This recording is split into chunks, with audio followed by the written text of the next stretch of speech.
দেখছেন অটোগুলার কি কাম, একটুখানি সহ্য হয় না। ওইখান থেকে রঙে গেল গিয়ে আবার একটা রং মারার জন্য মাথার মধ্যে দাঁড়ায় আছে। এই রং যাও কে, রং গেলে গাড়ি এখন আটকে দিব। সব গেলে আপনি যাইতে হবে, কোনো কথা আছে? সব গেলে গাড়ি টানুস কে? আমি তো রং যাওয়া যাবো না।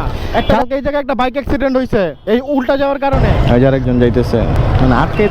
এই গাড়িগুলা যে রং আসতেছে এগুলার ব্যাপারে কোনো ব্যবস্থা নাই। আপনি একা লোক ব্যবস্থা নিতে পারেন না, ডান্ডা নিয়ে দাঁড়ালে তো একটা গাড়িও আসতে পারে না। তো यार शुरू करते हैं। দেখছেন অটোগুলার কি কাম, একটুখানি সহ্য হয় না, একটুখানি সহ্য তারা করতে চায় না। দেখছেন একটুখানি সহ্য করব না। ওইখান থেকে রঙে গেল গিয়ে আবার একটা রং মারার জন্য মাথার মধ্যে দাঁড়ায় আছে। পরে দেখি আটকাইতে পারি কিনা, যে এতটুকু তো রং না সম্ভবত।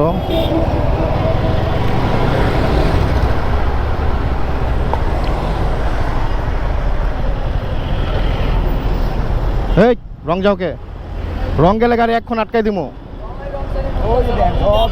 সব গেলে আপনি যাইতে হবে, কোনো কথা আছে? সব গেলে আপনি যাইতে হবে, কোনো কথা আছে? কেমন প্যাসেঞ্জার আপনি? রং গেলে সামনে একটা গাড়ি মেরে দিলে আপনার গাড়ি টানুস কে? আমি তো যাবো না এদিক দা, আমি তো এদিক দা যাবো না। রং যাইতে মানা করছি। ঠিক আছে ধরো চাবি ধরো, রং যাওয়া যাবো না। একটা গাড়ি সামনে দিয়ে মেরে দিলে আপনি মরবেন আর ও মরবো মিয়া। তাহলে আপনার সিকিউরিটি আপনি কি দিলেন? তাহলে আপনি বলতেছেন ওই যে একজন চলে গেছে, একজন বললে আপনি মরবেন। আমি তো যাবো না, আমি এদিকে থাকবো। আমি রং দিয়ে যাবো না তো, আমি এদিক দিয়ে যাবো। আমার সময়ের দাম এত বেশি না। কালকে এই জায়গায় একটা বাইক অ্যাক্সিডেন্ট হয়েছে এই উল্টা যাওয়ার কারণে। ওই লোকটা তো পায়ে ব্যথা পাইছে, তাহলে ওই লোকটার কে দেখতেছে? ওই লোকটার আপনি আমি দেখবো? হ্যাঁ বলা যায় না কোন অ্যাক্সিডেন্ট হয়, অ্যাক্সিডেন্ট বইলা আসে না। সবই যাইতেছে, একজন কম গেলে সমস্যাটা কি? ওই যে সব যাইবো, সব যাইবো। আর তোমার কি খুব যাইতে ইচ্ছা করতেছে? রোডটা কিন্তু রানিং রোড, গাড়ি কিন্তু আসতেছে, এমন না যে খালি। হাজার একজন যাইতেছে মানে আটকাইতে গেলে প্যাসেঞ্জাররাও বাধা দেয় অনেক সময়। কি করবার বলেন? এই যে দেখেন ওই যে একজন বাইকার বসে আছে, আমিও তো বসে আছি তাই না?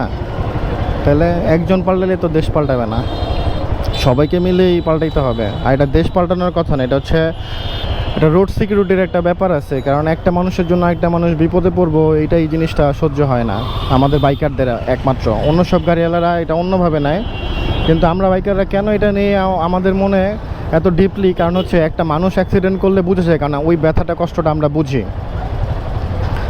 ওরা তো এগুলো বুঝবে না, ওরা ভিতরে বসে থাকে। ক্ষতি হলে গাড়ির ক্ষতি হয়, নিজের টুকটাক ক্ষতি হয়, এই হচ্ছে প্রবলেম।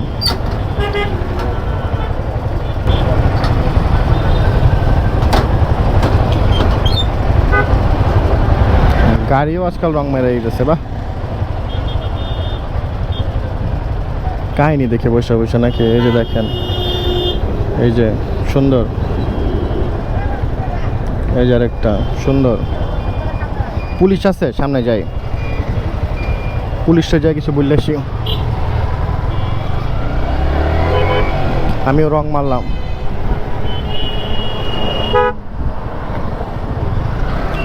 এই গাড়িগুলা যে রং আসতেছে এগুলার ব্যাপারে কোনো ব্যবস্থা নাই। আপনি একা লোক ব্যবস্থা নিতে পারেন না, ডান্ডা নিয়ে দাঁড়ালে তো একটা গাড়িও আসতে পারে না, ডান্ডা নিয়ে দাঁড়ালে তো একটা গাড়িও আসতে পারে না। তো এই জায়গায় কি আর কোনো লোক নাই? যে রং যেভাবে আসতেছে, যে গাড়ি যে কোনো গাড়ি যেভাবে পারতেছে আইসা পড়তেছে। এই জায়গায় তো আরো 4-5 জন থাকে, ওনারা কই? আজকে কই যে জায়গায় আরো 4-5 জন থাকে? তো থাকে না। তাহলে সিস্টেম এরকমই বললাম, তাহলে সিস্টেম এরকমই। কর্তৃপক্ষ কোথায় পাবো? কোথায় পাবো কর্তৃপক্ষ রে? মোড়ে কোথায়? Police line.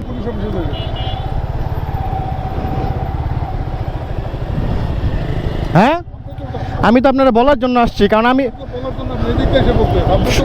আমি কেন আসছি আমি আপনাকে বলি, একটু বলি। আমি যদি ওদিক দিয়ে আপনার সাথে কথা না বলতাম, লাইনটা ছাড়লাম, আমি আপনার সাথে কথাই বলতে পারতাম না। কারণ লাইনটা তখন তো সব গাড়ি জোরে জোরে চলে যেত তাই না? আমি তো চাইলে চলে যেতে পারতাম। আমি তো যাওয়ার জন্য আসি নাই, আপনার সাথে কথা বলার জন্য ওই দিক দিয়ে আসছি। আমি তো সেফটি মেনটেন করেই আসছি তাই না? আছে কোনো নিয়ম কোনো কিছু নাই। আবার অনেকগুলো মানুষ এসে বলবে আমার ভিডিওতে যে আমি কি ট্রাফিক সার্জেন্ট নাকি, ট্রাফিক রুলস আমি কেন সবাইরে বুঝাইতেছি। ভাই এখানে ট্রাফিক রুলস বোঝানোর কোনো কিছু না, এখানে একটা মানুষের জীবনেরও একটা ব্যাপার থাকতে পারে তাই না? আপনারা যারা রাইড করেন যারা ড্রাইভ করেন একমাত্র তারাই বলতে পারবেন এই সমস্ত, কিন্তু আজইরা সেই মানুষগুলো এসে কোনো কমেন্টস করবেন না ভিডিওতে। যারা রোডের ব্যাপারে কোনো কিছু বোঝেন না তারা কোনো কমেন্টস করবেন না, বাসায় শুয়ে শুয়ে ভিডিও দেখবেন না, ভিডিও স্কিপ করে দেবেন।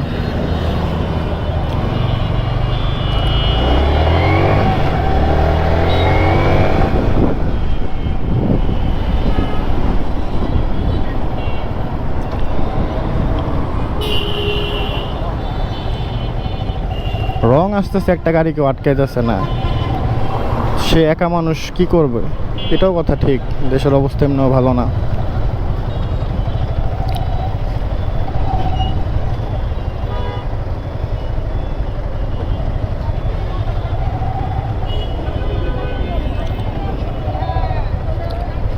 দেখি সামনে কোনো ট্রাফিক সার্জেন্ট পাই নাকি, তাদের সাথেও কথা বলি। কথা শুনতে হয় ভাই, আজকাল কিছু বলতে গেলেও দেশে কথা বলতে হয়, মানে আপনার বিরুদ্ধে কথা বলার জন্য 10 জন দাঁড়ায় যাবে। ভুল করতেছে ঠিক আছে, সে ওই ভুলের সাপোর্ট দেওয়ার জন্য দেখবেন সাইড থেকে 5-6 জন মানুষ আইসা পড়বে, বুঝতে পারছেন? এইটা হচ্ছে দেশের অবস্থা, মানে সে ভুল করতেছে, তারে সাপোর্ট দেওয়ার জন্য 5-6 জন মানুষ অবশ্যই দাঁড়ায় যাবে। আর আমি তার ভুলের জন্য তাকে বাধা দিতেছি, তার জন্য হইতেছে মনে করেন আমারে বাধা দেওয়ার জন্য আরও 3-4 জন দাঁড়ায় যাবে, কিন্তু আমার সাপোর্টে হয়তো 2-1 জন আসবে, কিন্তু আইসা দেখবে সিস্টেমের অবস্থাই এমন। ওই যে দেখেন রং মারতে গেছে, আগে আগে যেতে পারে না, এই জায়গাতে আইসা গোলমাল বাজায় রাখে। এই চাষারা সিটির আপনার হচ্ছে মেন জ্যামের কারণ হচ্ছে এই কয়টা কারণই, এগুলারে যদি ঠিক রাখে তাহলে রাস্তায় কোনো জ্যাম থাকবে না। এই যে মেন মোড়টাতে যে ওরা জ্যামটা লাগাবে, সুন্দর যাইতেছে সারারা। এই জায়গাতে আমার মানে আমি খারাপ কি করলাম আমাকে একটু বলেন আপনারা। আমি তো বলতেছি যে কিভাবে কি হয়। ট্রাফিক সার্জেন্ট ওই দিন রাতেও একজনের সাথে কথা বললাম, সে বলল ভাই আমি একা তো এত কিছু করতে পারবো না, আপনি যে উপর মহলে জানান, এইটা করেন সেটা করেন। ওই যে অটো ড্রাইভার আর প্যাসেঞ্জার একটু আগে একটা কথা বললো না, যেই যে কত যাইতেছে আমরা গেলে দোষ, এরকম হচ্ছে কথা, যে একা গেলে দোষ, একা যাওয়া যাবে না, সবাইকে নিয়ে যেতে হবে।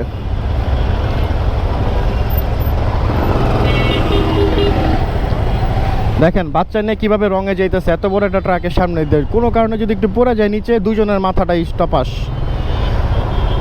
মানুষের সেন্স। আরেকজন চান্দি বের করে যাইতেছে, হেলমেট খুইলা রাখছে। এই পিছনের এই যে এই বাইকারটাও সেম, পিলিয়ন কি করছে, হাতে হেলমেট, মাথা খালি। কেয়ারলেস সব কেয়ারলেস। একটা বাস আটকে রাখছে, গাড়িগুলো আসতে পারতেছে না, দেখছেন? এই যে গাড়ি নাম্বার হচ্ছে 142960।